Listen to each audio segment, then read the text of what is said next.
Elias, bago ka nga pala umalis, gusto ko lang magpasalamat kasi niligtas mo yung buhay ko.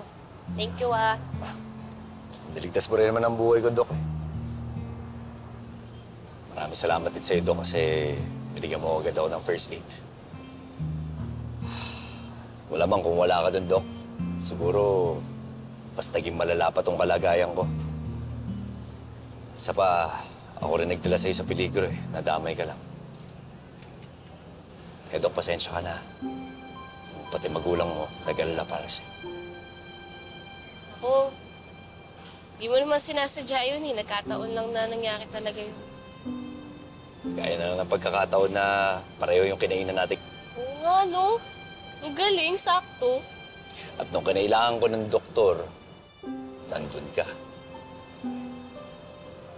Alam mo nung tawag dyan? Tadhana. Coincidence. Wait, teka ah. Bakit ka ba nila hinahabol? Tsaka, ang galing mo humawak ng baril, ah.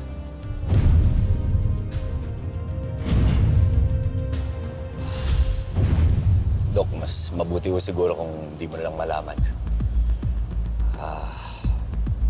Baka kasi pagka nalaman mo, di ka pahamak mo pa eh.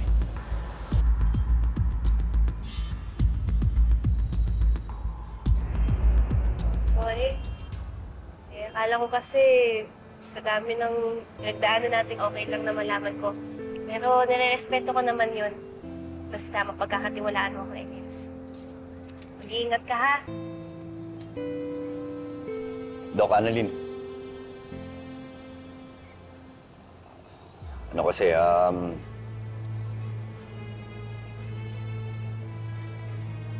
meron akong binabanggang sindikato. Sindikato? Oo. Malaki ang atraso nila sa akin. Buong akala ko, naubos ko na silang lahat. Pero hindi pa pala. Mahirap pala talagang mag-isa sa misyon mo. Misyon? Ano ka, vigilante?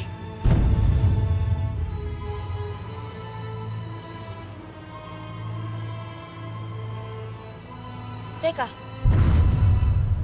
ikaw ba si Black Rider?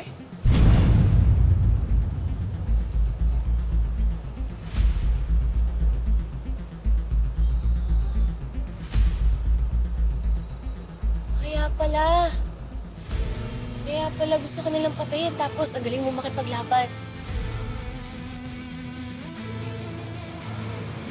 Sige, Dok. Mauna na ako. Maraming salamat ulit. Tsaka isang malaking karangalan mo para sa akin na makilala ka. Dok Annalyn. Nice to meet you din. Black Rider. Basta, safe sa akin yung sikreto mo. Got you. Got you. Maraming salamat ulit, Dok. Ingat ka. Mag-ingat din ako kayo. Salamat, Dok. Bye.